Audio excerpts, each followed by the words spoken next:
chosen to test this station's destructive power on your home planet of Alderaan, then named the System Alderaan. Bulky religions and ancient weapons are no match for a good blast. Of course, I'm coming up on Alderaan. You may fire when ready. Well, the Alderaan explosion, the Explosion Network's official countdown to Star Wars Episode 9, The Rise of Skywalker. It's 28 days until release. My name is Dylan Blight, your Jedi Master, and joining me, my regular Padawans, Ashley Hobley. Hey Dylan, excited to be here to talk about video games and TV series. You hit the nail right on the head. And Ciaran Marchant. Wait, we're not talking about The Last Jedi? No, oh my God, don't do this.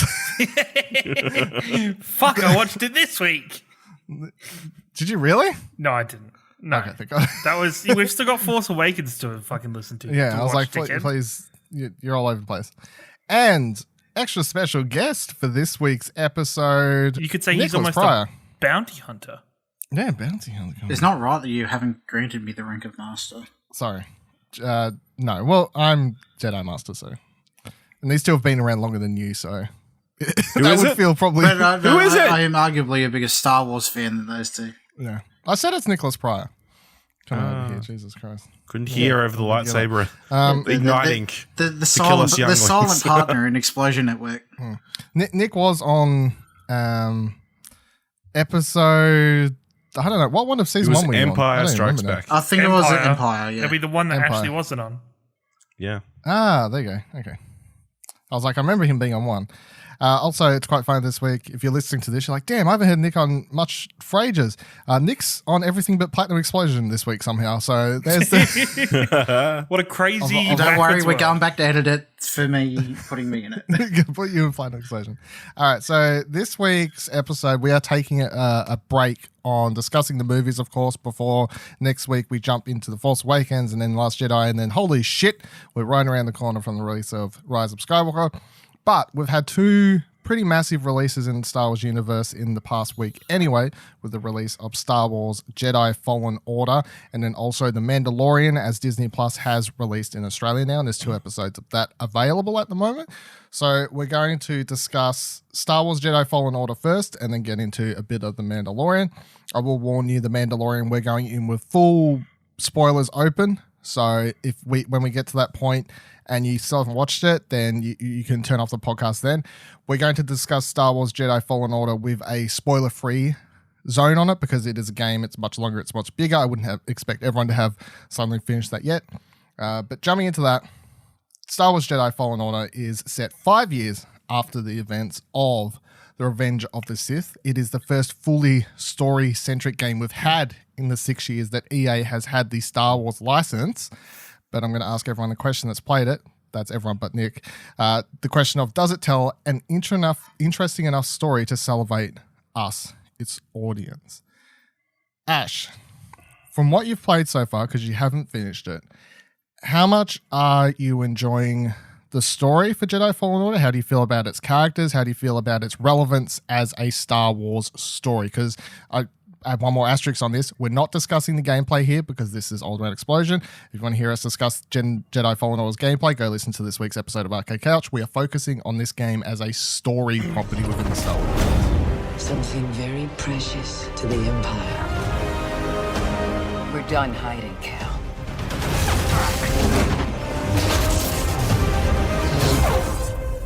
Are you with us? We're in. I mean, I feel like I've gotten to an interesting segment of the story, but it doesn't feel like it's having an impact on the world overall. Obviously, you're getting a bit more backstory on the antagonists of the game, which were previously in Rebels, I believe. Yeah. The second sister. Explain the opening of the game in your point of view, because I think I would have a different view on it, like, because I already know about Inquisitors and stuff. But like, if you want to explain the opening and how you felt about it, or if it was like, who the fuck are the Inquisitors? I knew the basic concept of Inquisitors, so I knew there were people who were hunting Force-sensitive people, keep the little people down, keep the Jedi down to make sure they didn't come back. That's their purpose. But that first section of the game is like my favorite part of the game, I think, which is an issue. So The opening of the game, I don't think it's a massive spoiler to say this, obviously. The opening game, like the first hour, is Cal Kestis, a Padawan. When the Order 66 happened, he was a Padawan. He's been hiding for 5 years. He's working on Braca, this new planet that was invented for the game. It's also a planet that shows up in the recent Resistance Reborn novel as well. And technically it shows up there first because that novel was invented first. Released first, sorry. So he's working on this planet. He's scrapping ships from the Clone Wars period, and then his friend basically falls off one of the ships, and he has to use his force powers to save him, even though he hasn't used them for 5 years. And then that leads the Empire to find out he's there, and the Empire sends down a couple Inquisitors, the second sister and the ninth sister, to kill him, of course. And he makes a run for it, and you've got the first hour of the game is this very Uncharted-like action sequence as he makes his way to escape, and he's eventually saved by mental blanking on the character's name, but this Sir, that's it. Sir? Yeah. Who was a fully fledged Jedi during the events of Revenge of the Sith, but who has also cut herself off from the Force and no longer works as a Jedi. And then the core concept for the game from that point on is trying to restore the Jedi Order. But that first hour is very like rich, like action scene and whatever else is happening. And it's like, hey, Inquisitors, all these sorts of things. Yeah. But how... continuing with you, Ash. Yep. The core concept and story of having to go to these different places, and because the main pull of the game is going as Cal, trying to restore the Jedi Order is basically what his mission is. And you're going to these different locations trying to find your way to a Jedi hologram that is said to contain the names of a bunch of Force-sensitive children across the galaxy. And that's what he wants to find. That's the general MacGuffin of the movie. Of course, the Empire wants that as well because they want to kill all the Force-sensitive children. Are you enjoying that pull, that story? I mean, it's fine. I mean, it gives you a purpose to go through. I don't know how much a list of Force-sensitive people is going to impact anybody, especially seeing it's like 6 years later. But yeah, it's enough of a hook to get you to keep going. I think it's more about the characters, other characters that are more interesting. Sir and the ship captain, what's his name? Grease, they're fun to talk to and stuff. I was about to say, put it this way, they're so interesting you remember their names very well. Yeah. I would just think of it, the captain bearded dude with lots of arms. But yeah, I enjoy the cutscenes, but there's so much gameplay in between getting to each story point, I feel is... The story in this game is trickled out very slowly. Mm-hmm. Ciaran, how are you feeling about it so far? The general story, the general pool, Cal as a character. I think I really enjoy the game. I feel I've already said this on Arcade Couch. I think I do feel very biased because I'm at a point of my Star Wars interests that I am very much like just wanting more to experience more within the Star Wars universe at the minute. So to have this game, and I think this is the best game since Knights of the Old Republic, to actually feel like I'm like a part of that world and to be able to explore that universe a lot more. Cal's a character. Well, he's kind of cardboard, but like I think I didn't get the sense, and this is where I'm... He's cardboard. He's cardboard. Yeah. Well, I think this is where me coming from, I'm, listening through the Resistance Reborn book at the moment, and I really like the stories and the characters that book is telling, and there is signs of... differential in prowess, I guess, is when it comes to character development and actually talking about characters and making characters interesting. I feel like the story isn't always the emphasis of the game, sadly. And I really am enjoying the game. Don't get me wrong. I'm really high on this game, but I think as a Star Wars game itself, I think it does a good job of setting some things up and giving us more information in a different format that people are more readily able to get. But I think in certain points, it's weaker on individual character basis, if that makes sense. Can I just from what I've heard, it sounds like it's trying to tell too big of a story. Like trying to rebuild the Jedi Order, like one Padawan. I don't know. It just feels like a missed opportunity. They could have told a more personal story. This is granted, obviously, from secondhand knowledge. I was pretty surprised when it came up about looking for a holocron that contained a list of Force-sensitive users, because I guess the problem is when the story is that, it kind of, for me as part of a narrative, it shuts down the possibilities for the end of the game, because we know that this isn't where the Jedi Order springs back up. We know that this isn't where all of this stuff comes back together. So where does this game end? And I think that it kind of limits its ending. If it was more to tell the story of Cal and tell his story of him rejoining the Force and the things he goes through in this period of time, I think it would be a lot more interesting than having it about rebuilding the Jedi Order.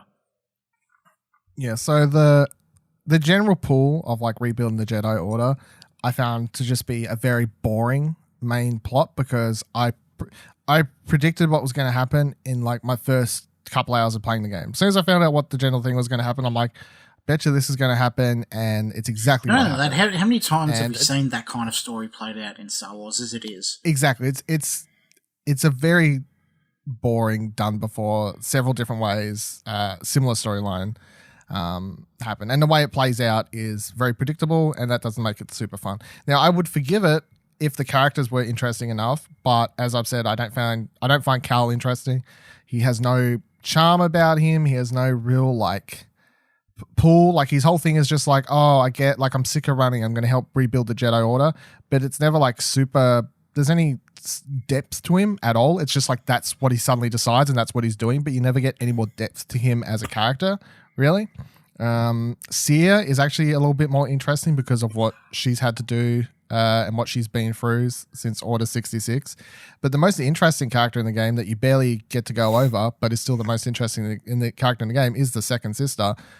Eventually you start to learn more about her character, and then it just really made me wish the game was actually about her. And she was the main character and was playing the game from her point of view, and you were still trying to chase after Cal or whatever, but then I wouldn't care because he was boring, but I'm like, oh, whatever, he's just the fucking like the villain, I guess, in that weird scenario. But they wouldn't be brave enough to do a game from the point of view from an Inquisitor. Like, that's not what people want to play as. They want to play as a good guy, they want to play as the Jedi. But Cal is just such a weatherboard of a stereotypical good guy Jedi character that he's just not exciting and not fun.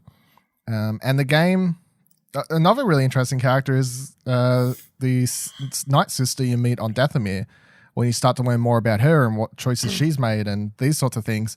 As someone who's obviously watched all of the Clone Wars and everything, they start talking about the fact that her people were all, she talks about the fact that all of her people were killed off. Like, she's like, oh, a mechanical monster came down and like killed all my people and stuff. And it's an obvious, she's obviously talking about what happens in the Clone Wars. They cover what happens to Mandalore. They cover what happened. Like General Grievous and everyone goes down there and like they take a whole army down there and they kill everyone. Like they go after everyone down there. So she starts talking about that. And obviously I grabbed onto that because she's talking about events from other things, and that's really interesting.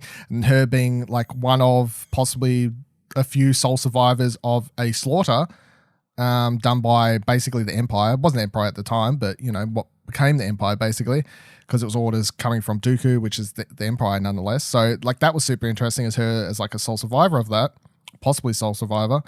And she was also super interesting, but Cal just so boring amongst all these other way more interesting characters. And I think the other thing that annoys me is they got asked, like, he's like such a stereotypical just white dude boring character. And I always remember back in the interview where they asked why they picked to do like that character in the game, and the answer that Stig Emerson gave at the time in the interview was that, well, we've got Rey in the movies, and he's like, well, so that's why we had to do boring character. I'm like, okay, well, can do an alien? I don't know, anything, like just like any, like go crazy. I don't know, like even just break the mold of what we know a Jedi as, because I'm really, just once, can we have a protagonist of a Star Wars game or movie that isn't good with robots and technical stuff?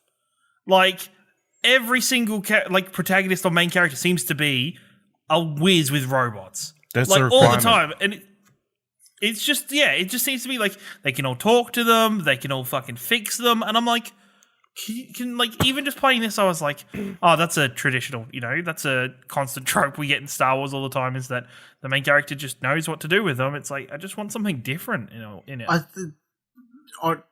I think this in particular, more than anything, has fallen more as a victim of the business side more than anything else. Because I think for them to get a hit, they wanted to hit those beats of what people are familiar with, a story that people are kind of going to be sort of invested in, like a plain white Jedi. Like I think, it's the most gone down to the business side of Star Wars. Yeah. Especially in the gaming arena, I guess. Especially when it's almost like EA's playing it safe. Not to go too far into that, but EA's playing it safe to be like, hey, we can actually do this sort of Star Wars game. Like, it's almost like they're trying to prove something.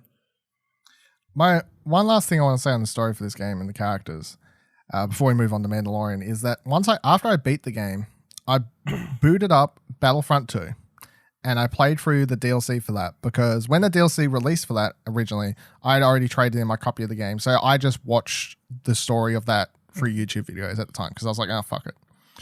But I was like, oh, actually, it's been so long, even though I know what's happened, I want to play through it. I want to get back to those characters. And not to say that Battlefront 2 is perfect, but playing through the DLC for Battlefront 2, I was like, all of these characters are way more interesting than any of the characters that are in Jedi Fallen Order. In fact, to the point that a lot of these characters are in Resistance Reborn. Shriv and her daughter, the main character's daughter, yeah. Like, they're literally some of the main characters in that book. They've shown up in other things as well. Like, even if you don't love that game's at least created interesting and fun characters that are going to carry on into future Star Wars properties and have carried on into future Star Wars properties.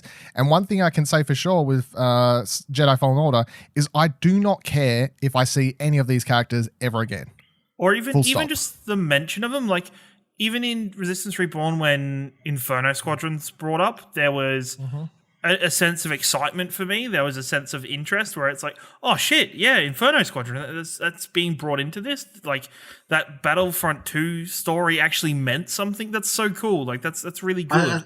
Where I'm starting to get the feeling that Jedi Fallen Order won't be like that. Whether you think it worked or not, at least Battlefront 2's story tried to do something different. My main problem with it isn't with its story. It's just I feel all the level design itself was very much like tutorial stuff for the multiplayer. Of course, yeah. So the story I enjoyed, the level design I did not. And for people that think that's all one and the same, it is not. They're completely different. I think Battlefront 2 has an interesting story behind it. It's just the level design wasn't fun enough to drive forward the story and the characters it had that was actually quite interesting. Inferno Squad, the book that's set before the game, that's really interesting. The characters really interesting. The characters continue to be interesting in the game. They just didn't have as great a game to play with. Okay, let's move on to The Mandalorian. So Mandalorian is 2 episodes deep at the moment. That's how much it launched with on Disney+. 3rd episode is out this Friday, of course, tomorrow, day of releasing. Then one through basically ends the last week of the year or something like that, through by the time we get to the last one. So I want to get, although me and Ash have discussed it, because we are doing The Mandalorians, our Mandalorian after show, which will be coming out each week after each episode. The first episode we discussed chapter 1 and 2, but I want to talk a little bit here to, obviously, Ciaran and Nick haven't had a chance to discuss the show, and I want to get an overall opinion on it, not like boiling down what happens moment by moment in the episode. Look outside. Is the world more peaceful since the revolution?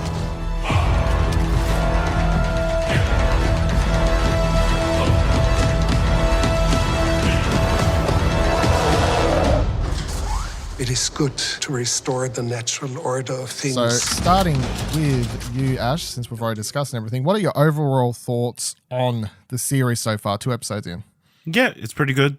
It definitely feels of the original trilogy era.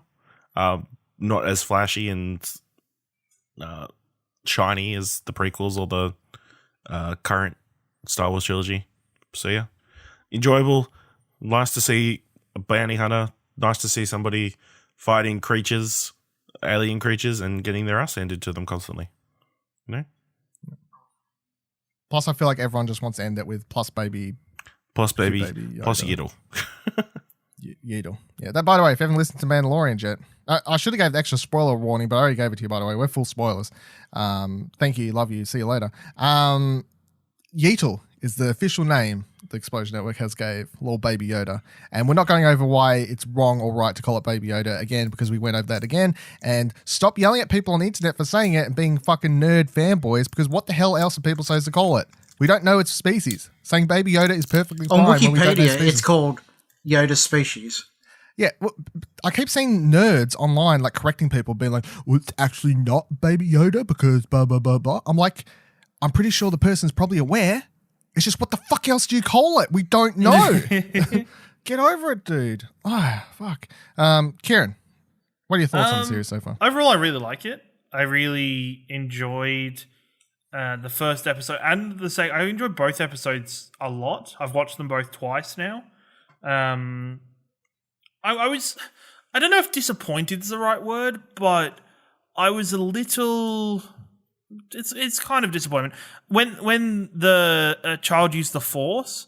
I was a little bit disappointed because I didn't want anything like the Force being included in this series in my original, like what I wanted for this.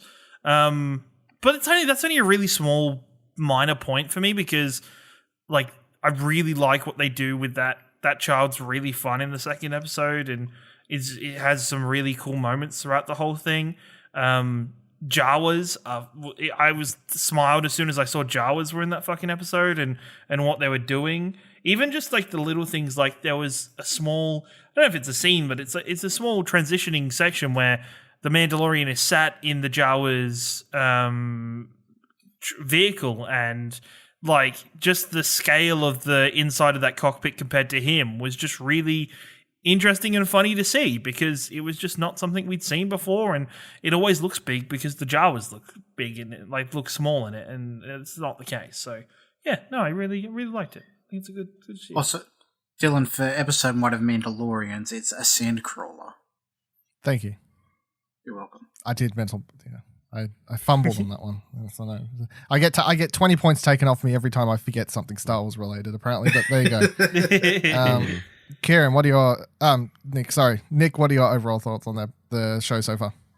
I'm really high on the first 2 episodes. If it's consistent in its quality and the way it keeps going, I think it's going to be one of my favorite Disney produced Star Wars things so far. Like, I love it's. I just feel like it's so different to everything else. Like, I like the more, I guess, Western influences, the more, I guess, like he comes across as a more Western movie kind of character, like a silent, not so much silent, but like only speaks when it's necessary, kind of like stoic kind of character, and the storytelling is through the world and the interactions with him, I guess. Yeah, in my review, I compared it to like The Good, the Bad, and the Ugly.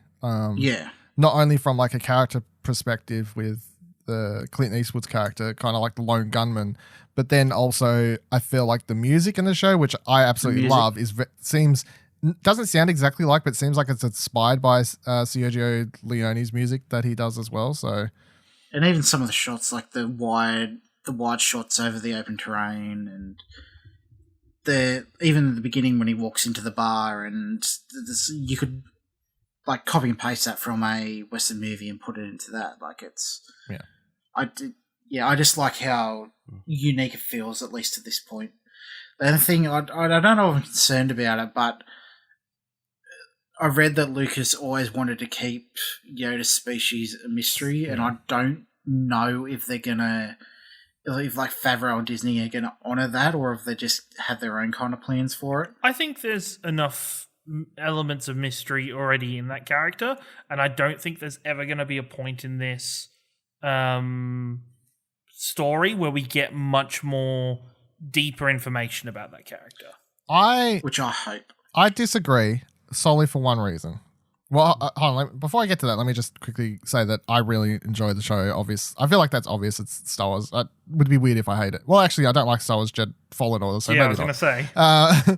But I really enjoyed the first episode. I just found it like for newcomers that aren't like super deep in Star Wars, I reckon the first episode would be quite confusing. My brother watched it. He found it quite confusing. He was like asking me a million and one questions. When's it set? Why is this character Boba Fett but not Boba Fett? Why there's stormtroopers here if it's after the Empire's fallen? You know, like there's a million, like, is this Tatooine? Is this planet Tatooine? Like every planet, is this Tatooine? I'm like, you know, like that sort of stuff.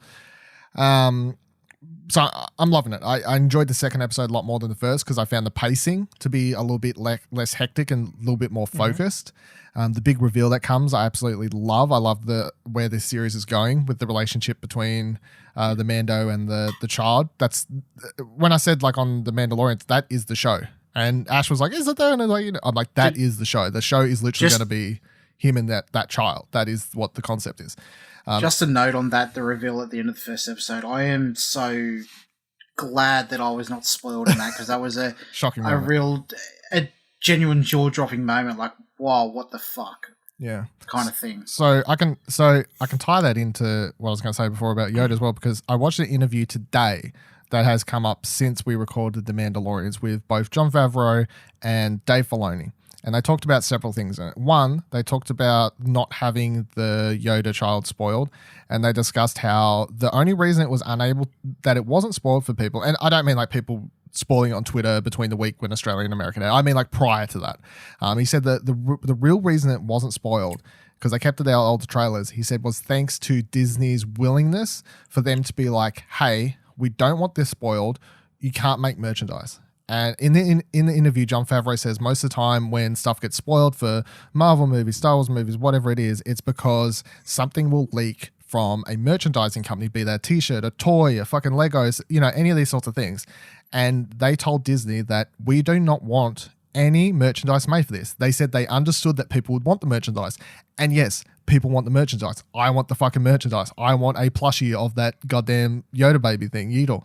Of course we do. Heaps of people want that. But they said Disney was willing to be like, okay, we're going to play ball. And I think that's a pretty good move on Disney's part for them to actually play ball with that request, especially because that's a very anti-money decision for them to make, really, not to have the merchandise ready to pump out after the series is aired. In that same interview, they talked about how Dave Filoni talked about how when Jon Favreau came to him with the idea for the show first and he pitched it, the first pitch he gave for the show was it's about Mando and this child. That's how he pitched the show. So to me, that confirms that the show is that. It's not that that child's going to disappear on episode 3, 4 and the show's going to go somewhere else. That is the show. If that's how he was pitching the show's about their relationship. He said that Jon Favreau pitched it to him, and then straight away he was highly intrigued, and Dave Filoni said he felt obligated to become part of the project simply because of his relationship with George Lucas. For those who don't know, Dave Filoni is basically, if you want to look for anyone that's like the prodigal son and follow up for George Lucas, it's Dave Filoni. Dave Filoni was handpicked to come in and work on the Clone Wars when Lucas was starting that. He is the person that basically everyone goes to at Lucasfilm when it comes to, well, how would George feel about this? What would George do here? These sorts of things. And it's because he's would listen and talk to George all the time. George Lucas has gave interviews and said the reason he liked Dave Filoni so much is because Dave Filoni was someone who wouldn't sit there and interrupt George. He would let George just talk and talk and talk because Dave wanted to just listen to him and take in the information and get an understanding of George Lucas and his view on Star Wars. So he said when he heard that Jon Favreau wanted to play around with the Yoda species, he said that he felt obligated to come in and be a part of it because he knew that George didn't want to reveal the species, and he had explained to Dave why he didn't want to reveal the species and these sorts of things. So he said he wanted to be part of that. Now, whether or not Dave Filoni has been told by George years ago what George considers the name of Yoda's species, these sorts of things, I would say if George does have that information in his head, Dave knows it. I would say that anything that's in George's head that he's let out, Dave is the one person in the world I would say that knows these sorts of things. And another thing is that George Lucas visited the set of The Mandalorian a lot, like more than he visited anything else, I think, at this stage. Like there is photos and stuff of him showing up and visiting the show a lot, and reports show that he is quite a fan of what he was watching happening on the show, what was happening behind the scenes, everything else that's going down. So I think if they're going to do a reveal of the species name and explore more about what the species is, what they're about, I think it would seem like it has not only George's blessing, but Dave Filoni's there to be the George Lucas sit-in shepherd to make sure that that reveal and playing with that information is done right. And that's the reason I will feel good and safe about this show doing that and handling that information, because Dave Filoni's involved. If it was anyone else, if it was just Jon Favreau by himself, I would say no. But there are two executive producers on this show. It's Jon Favreau and it's Dave Filoni.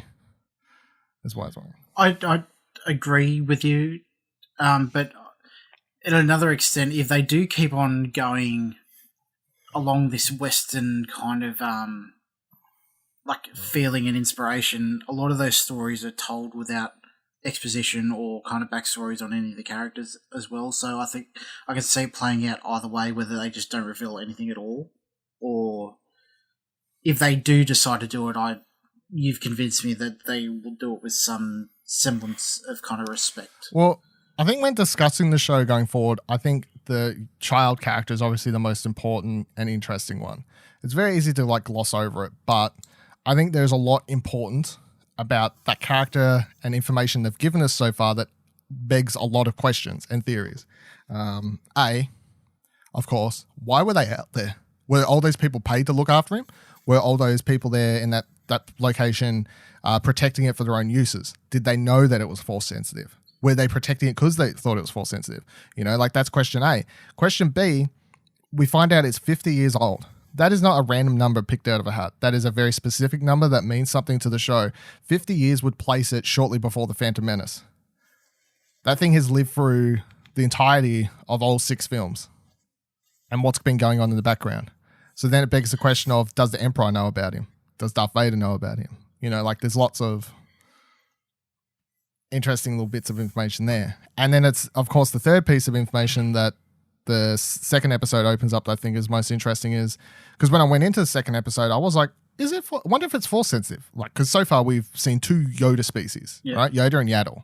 Both of them are force sensitive. So far, 100% of that species is force sensitive that we know of. Not to say they all have to be, of course, that would be silly to assume, but that's what we know about. They've now confirmed that this character is force sensitive as well. So then it's like 3 for 3. Is Yoda's species such a rarity species, so few left, that basically whenever one comes about, they are just always force sensitive? You know, like they're a very force in tune species. Is that simply how they work? That could be an interesting thing to explore, especially for a species, because there's no other species like that in Star Wars that we know of. That's like, apart from fucking midichlorians, I suppose. Like they're the most force sensitive things. One thing about that too, with it being 50, it raises a kind of overall kind of continuity kind of thing, because I believe I was reading somewhere that Yoda was teaching Jedi at 100. So if that's the case, it's gonna mature. It hasn't matured very much, I guess, because it still looks like a baby at 50. It's, I guess, kind of. I think we're all calling it a baby because it's like easiest, but the episode does call it a child. So I think like within the show itself, they would want you to consider it a child, not a baby. Yeah. It's just the internet obviously names it Baby Yoda. Oh yeah, of course. It looks like a baby. Yeah.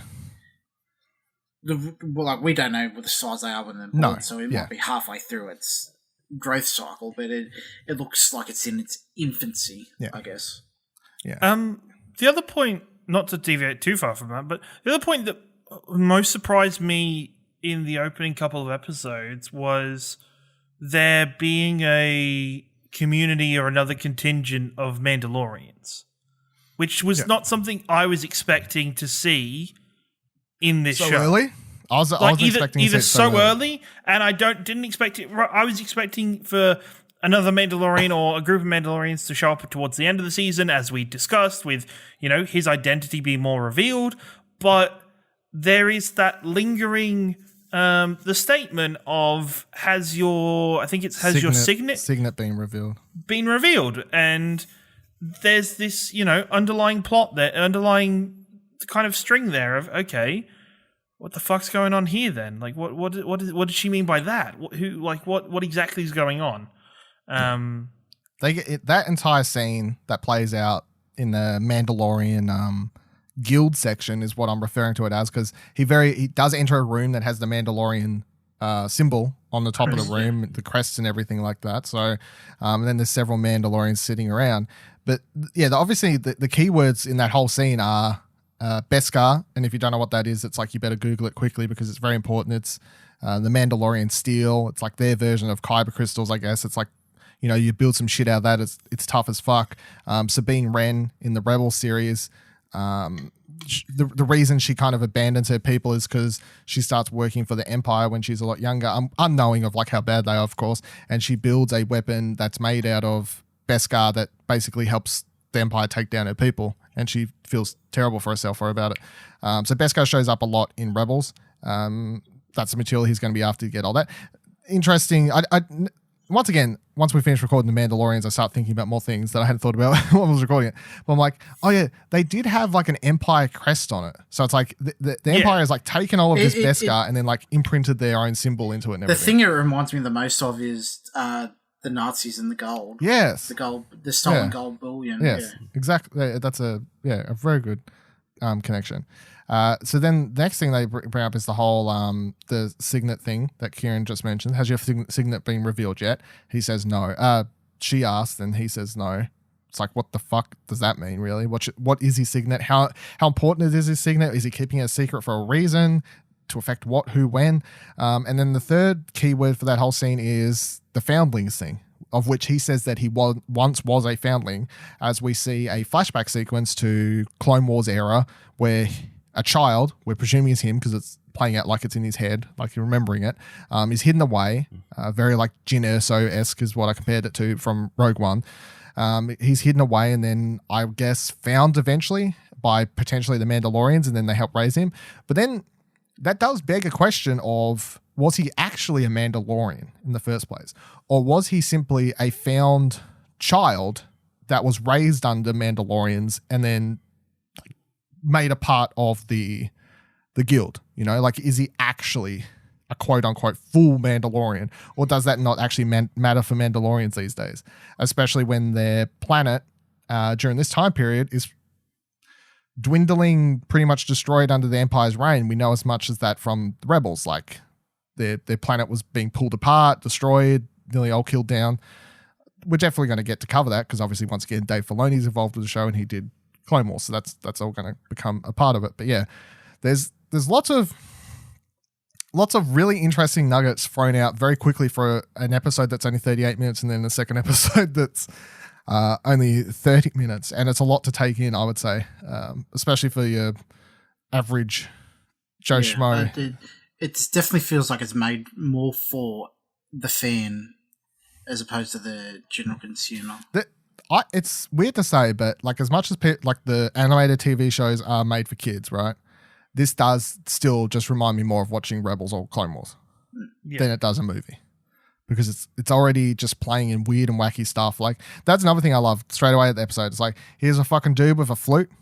Here's here's some crazy alien creatures. Like, the show's already just gone weird and wacky. Talking about weird and wacky, the final question I do want to ask everyone about The Mandalorian is, do you think that anything that happens in this series before the release date of the next couple of weeks, before the release date of The Rise of Skywalker, could be relevant towards that movie at all? No. No? No. No, I hope not. Hope not? I could see potentially, like, maybe somewhere in this series we see the glimmer of the beginning of the First Order. I could definitely think we could see that in this. I don't know how much that's going to relate to Rise of Skywalker, but I think that's something that could definitely be played on through this, with what we've already got with those remnants of the Empire being there. There's obviously going to be more to that. I'll tell you what I don't want. Are you more thinking that the Yaddle kind of character would show up? Or anything that's connected. It doesn't matter if it's big or small. Really hoping 75-year-old Yaddle doesn't show up in Rise of Skywalker and save the day. That's definitely not going to happen. Nick Nolte. Yeah. I'll tell you what, he's looking good. in the show. They didn't have to do any work on him. He has spoken. Yeah, that I have spoken. That's the absolute. It's my, as much as I love cute Baby Yoda, I have spoken is my favorite thing this year. One thing that was a treat to see was the IG droid in action in live finally action get to for see Star an Wars. IG droid do something. Yeah, and it makes sense the way it's designed with like the head spinning around and just going everywhere. Yeah, well, it's because Dave really Filoni. cool. A lot of this show is just Dave Filoni's dreams from when he was a kid watching Empire, and finally having a chance to be like, well, this is how that works. You know, he was playing these action figures when he was a child, and he's now able to be like, the action figures I had now do this. I'll say that I do think there will be a connective fabric. I do think it will be a tiny thing, and I do think it will be to do with the First Order. The most outrageous thing I could say as like a connective thing that wouldn't really matter and wouldn't affect people not watching the show, but would be like a cool thing to see, would be to see I think what's the character's name? Captain Pride?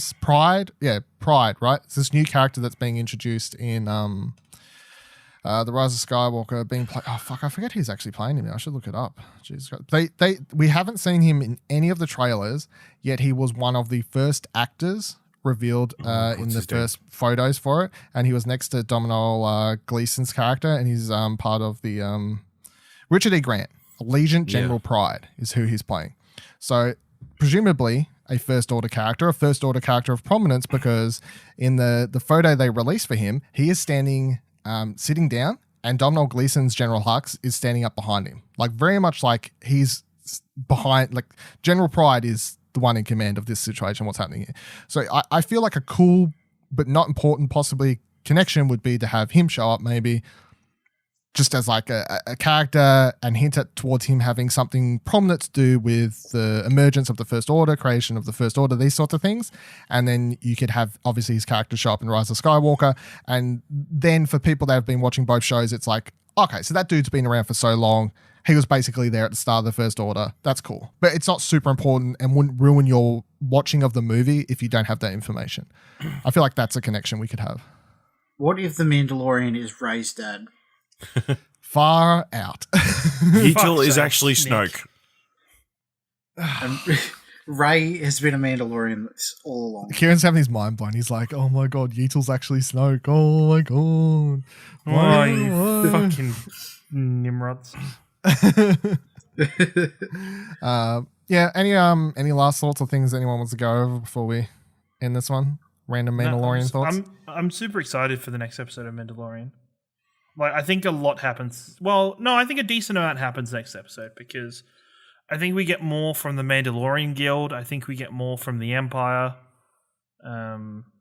Hopefully, unless it's going to be a random, like, quote-unquote filler episode. No, there's no filler episodes in this show. Yeah. No. Yeah, I hope not. I'm more excited for the remainder of this series than I am for Rise of Skywalker. That's some big words. Big words. Whatever floats your boat, I guess. I'm excited for this and the Rise of Skywalker. I'm excited to be watching Star Wars weekly. That's exciting. This makes me even more excited for Rise of Skywalker. Yeah. I even started looking at possibly buying my Rise of Skywalker midnight release Wow, ticket. you know, don't go too hard, Kieran. Don't buy them ahead of time. Let's not be crazy or anything over there. All right, that's it for this week's episode of Old Round Explosion. Next week, we will be discussing The Force Awakens, so make sure you watch the movie before then so you can play along at home. Please share this episode on social media and tag @ExplosionPod if you're enjoying it. Tell your friends and rate on Apple Podcasts or Podchaser. Old Round Explosion is a Darth production of ExplosionNetwork.com, which is where you can also find What Do You Want to Watch, our fortnightly movie and TV podcast, and also where you can find The Mandalorians, our Mandalorian after show, which goes up every week now. You can follow me on Twitter @Vivaladil, VIVALADIL. You can follow Ash on Twitter @Ashley Hobley, ASHLEYHOBLEY. You can follow Kieran on Twitter @YupBoyRingo. And you can follow Nick on Twitter while he's tweeting at the moment @Lord N. Pryor. May the Force be with you. Always.